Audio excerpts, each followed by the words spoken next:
In this lecture, we will talk about paramagnetic materials. These are the objectives of this lecture. First, I will explain the paramagnetic materials and quantum theory of paramagnetism. Then, I will prove equations for magnetization and susceptibility of paramagnetic materials under different conditions. Then I will describe rare earth metals, transition metals, and nuclear magnetic moments. Then we will solve some examples. When there is no magnetic field, the magnetic moments in paramagnetic materials distribute randomly. If we apply a magnetic field at low temperature, then all the magnetic moments completely align in the direction of the magnetic field. If we increase the temperature with the magnetic field, then we can see a partial alignment of magnetic moments in the direction of the field. So we can see a weak magnetization due to thermal agitation at the higher temperatures. The susceptibility is the slope of the curve of magnetization versus applied field at any point. Susceptibility is the derivative of magnetization with respect to the applied field. Phi is positive for paramagnetic materials. The effective magnetic moment mu is defined as mu equals G mu B square root of J times J plus 1. When we put a magnetic moment mu in magnetic field B, the energy is equal to minus mu dot B. In classical theory, the magnetic moment can be in any direction. However, in quantum theory, the magnetic moment can have a finite set of orientations. Mj is called the magnetic quantum number. Mj changes from minus j to plus j through 0. So Mj can have 2j plus 1 different values. The component of the magnetic moment along the applied field is G mu B Mj. The energy related to this component is equal to minus Mj G mu B B. The orbital magnetic moment is very small compared to the spin magnetic moment, so we do not consider the orbital magnetic moment. We will prove all the equations given here in the next slides. For an example, when J is equal to 3, Mj changes from minus 3 to plus 3 through 0. So Mj can be minus 3, minus 2, minus 1, 0, 1, 2 and 3. When J is equal to 3, we can draw the direction of J as given in this diagram. So J can be in any one of the 7 directions given here. So here these numbers on B axis 3, 2, 1, 0, minus 1, minus 2 and minus 3 give the component of J along B axis. When magnetic moment is parallel to applied field, the energy is equal to minus mu B. When magnetic moment is antiparallel to applied field, the energy is equal to mu B. Mu B is larger than minus mu B. So mu B is the upper energy level, minus mu B is the lower energy level. Magnetic moments parallel to the applied field is in the lower energy level. The magnetic moments antiparallel to the applied field are in the upper energy level. Here Na is the number of magnetic moments antiparallel to the applied field. Np is the number of magnetic moments parallel to the applied field. Na and Np are the number of electrons in a unit volume. So total number of electrons per unit volume, N is equal to Na plus Np. The gap between two energy level is equal to 2 mu b. Now we can apply the canonical distribution for the upper energy level and for the lower energy level separately. When we divide Na by Np, we can cancel the proportionality constant. In the last equation, we multiply the denominator and numerator by exponential of mu b over kt. The equation for Np divided by capital N is equation number 1. In the last equation here, again we multiply both numerator and denominator with exponential of minus mu b over kt. Similarly, equation for Na divided by N is called equation number 2. Then finally, Np minus Na is equal to capital N times tan x. Here capital N is the total number of electrons per unit volume. X is a parameter that is equal to mu b over kt. Resultant magnetization is equal to the total magnetization parallel to the applied field minus the total magnetization antiparallel to the applied field. And finally, we can get an equation for resultant magnetization. M is equal to mu n tan x, that is equation number 3. Now we are going to consider some special cases. The first case is x is much less than 1. When we expand the exponential term, we can neglect the second and higher order terms. Then tan x is equal to x. And from equation number 3, capital M is equal to n mu squared b over kt. Then susceptibility is equal to capital C over capital T. This is called the Curie's law, and C is a constant. Some paramagnetic materials don't obey the Curie's law. They obey the modified Curie's law. Phi equals C over T minus theta. Here C is a constant, T is the absolute temperature, theta is a constant with dimension of the temperature. From slide number 5, the energy in the direction of the applied field is equal to minus G mu b mj b.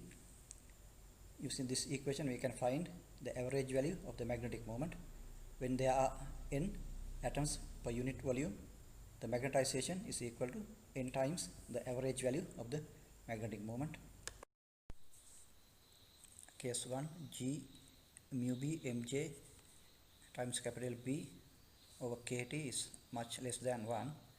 When we expand the exponential term, we can neglect the higher order terms of G mu b mj b over kt.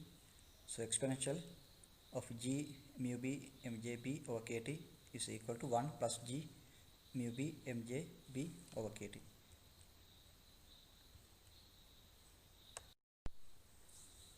Now we can write magnetization in terms of sigma mj squared and sigma 1, because mj changes from minus j to plus j.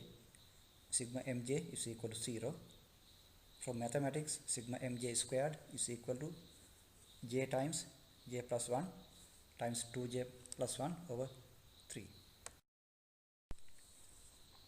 Because there are 2j plus 1 different values of j, when we find sigma 1, we have to add 1 2j plus 1 times. So sigma 1 is equal to 2j plus 1.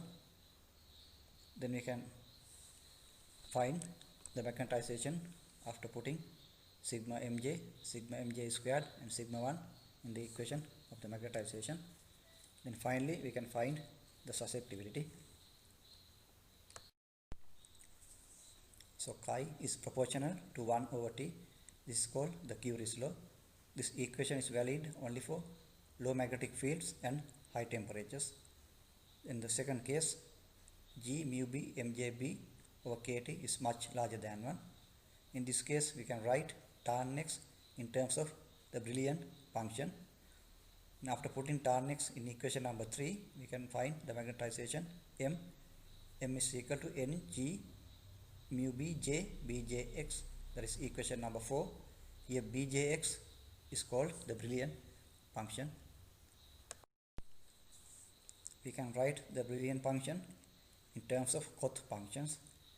Koth y is equal to 1 over y plus y over 3 if we neglect the third order and higher order terms of y.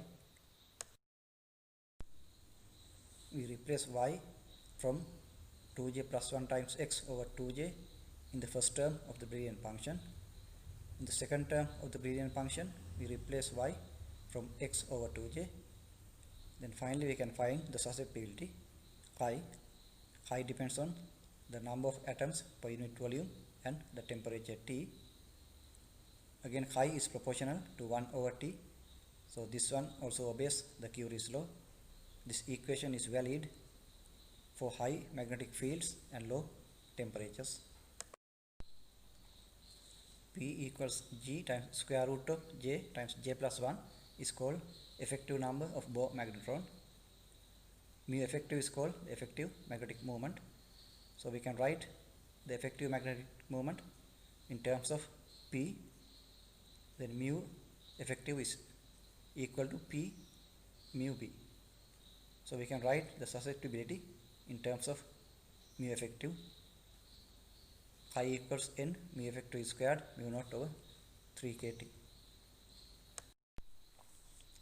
Here we have the graph between magnetization and H over T for gadolinium, iron and chromium.